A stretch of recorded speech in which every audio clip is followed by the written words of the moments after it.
ဝိတ်ချမဲ့သူ100မှာ69ယောက်လောက်ကတော့အခုပြောပြမဲ့ပုံစံမျိုးဖြစ်ကိုဖြစ်တတ်ကြပါတယ်ကိုကဝိတ်စားချမယ်လို့စဉ်းစားလိုက်ပြီဆိုတာနဲ့ကိုယ့်ရဲ့ခေါင်းထဲမှာကတော့တိုက်အခါ100လောက်ကထိုးပြီးနေပြီ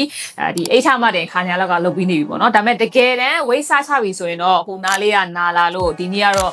နေမကောင်းလို့ခဏလောက်နားလိုက်မယ်ဆိုပြီးတော့အကြောင်းပြချက်အမျိုးမျိုးနဲ့ဒီခန္ဓာကိုယ်ကဒီခန္ဓာကိုယ်ပဲဖြစ်တတ်ကြတဲ့သူတွေအများကြီးပါဒီပြဿနာတွေကိုဖြေရှင်းဖို့အတွက်နီလန်းလေးတွေကိုဒီဗီဒီယိုထဲမှာရှင်းပြပေးမှာဖြစ်ပါတယ်ဝိတ်ချမဲ့သူတွေရဲ့ပြဿနာကဒီဝိတ်ချပြီဆိုတာနဲ့ဒီထမင်းလုံးဝဖြတ်လိုက်တာမျိုးပေါ့နော်ကိုယ်အနေနဲ့ဒီအစားအစာပမာဏကိုရှော့စားလိုက်တာမျိုးအတွက်ဆိုရင်တော့ဒီဝိတ်ချတာအတွက်ကအဆင်ပြေပေမဲ့ဒီလိုမျိုးထမင်းတွေပါဖြတ်လိုက်ပြီဆိုရင်ကိုယ့်ရဲ့ဒီခန္ဓာကိုယ်ရဲ့ကာဗွန်ဟိုက်ဒရိတ်ဓာတ်ကိုဖြတ်လိုက်တာနဲ့အတူတူပဲပေါ့နော်အဲ့ခါမှာကိုယ့်ရဲ့ဒီခန္ဓာကိုယ်ကပင်ပန်းနှမ်းနယ်လာမယ်မူးဝေလာတာမျိုးတွေဖြစ်တဲ့အတွက်ကြောင့်မလို့ရေရှည်မှာအဆင်မပြေနိုင်ပါဘူးအဲ့လိုမျိုးပေါ့နော်ထမင်းကိုလုံးဝ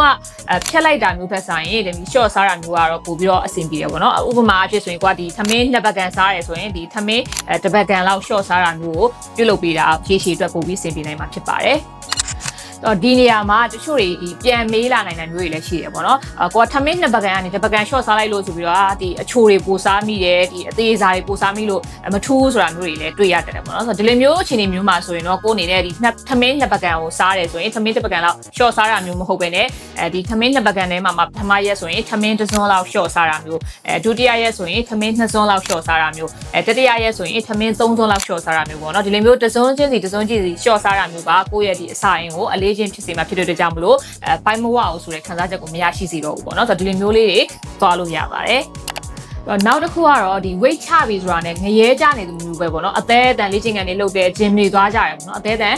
ဆော့ရဲချွေးတန်ရွှဲတွေနဲ့ဆော့ကြတယ်ပေါ့နော်ဆိုတော့ဒီလိုမျိုးလုပ်တာကျတော့ကိုဒီနှိမ့်ဆက်နေတာနဲ့အတူတူပဲပေါ့နော်အဲ့လိုမျိုးလုပ်လိုက်တာကိုယ့်ရဲ့ကိုယ်လည်းပင်ပန်းတယ်စိတ်လည်းပင်ပန်းတယ်ပေါ့နော်ဆိုတော့အဲ့လိုမျိုးလုပ်မဲ့အစားကိုကဒီ weight ချတော့မယ်ဆိုရင်နောက်နေ့မနက်မှာကိုကမနက်ဒီ9မိနစ်လောက်စောစောထားပြီးတာမျိုးပေါ့နော်အဲ့ဒါပြီးတော့မှနောက်နေ့မနက်ဆိုရင်10မိနစ်လောက်စောစောထားပြီးတာမျိုးပေါ့နော်အဲ့ဒီကနေမှနောက်တစ်ဆင့်ကိုကဒီလမ်းလေးလျှောက်ပြီးတာမျိုးပေါ့နော်အဲ့ဒီကနေမှနောက်တစ်ဆင့်ဆိုရင်ကိုကဒီလမ်းလျှောက်တာပြင်မဟုတ်တော့ပဲねလေ့ကျင့်ခန်းလေး10မိနစ်လောက်လုပ်ပြီးတာမျိုးပေါ့ဆိုတော့ဒီလိုမျိုးဖြည်းဖြည်းချင်းစီပြောင်းလဲမှသာကိုကကိုရောစိတ်ရောမပင်ပန်းပဲねရေရှည်မှာအဆင်ပြေနိုင်မှာဖြစ်ပါတယ်အခုပြောပြခဲ့တဲ့အရာတွေကအရေးမကြီးတဲ့အသေးမွှားလေးတွေလို့ထင်ရပေမဲ့ဒီအသေးမွှားလေးတွေကိုလိုက်မလုပ်တဲ့သူကပဲဝိတ်မကြတာဖြစ်ပါတယ်ဆိုတော့ကိုယ်အနေနဲ့ဒီလိုမျိုးအသေးသေးမွှားလေးတွေကိုကိုကလိုက်လုပ်ပေးခြင်းအပြင်ရေရှည်မှာစိတ်ရောကိုယ်ရောမပင်ပန်းမဲနဲ့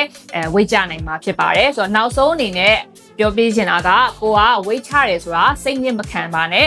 ကိုရောစိတ်ရောပင်ပန်းနေပြီဆိုရင်ဒါနီးလန်းမှန်နဲ့ဝိတ်ချနီးမဟုတ်ဘူးဆိုတာကိုသတိရပေးပါဝိတ်ချတဲ့အခါမှာစိတ်ပျော်မှသာဝိတ်ကြမှာပါ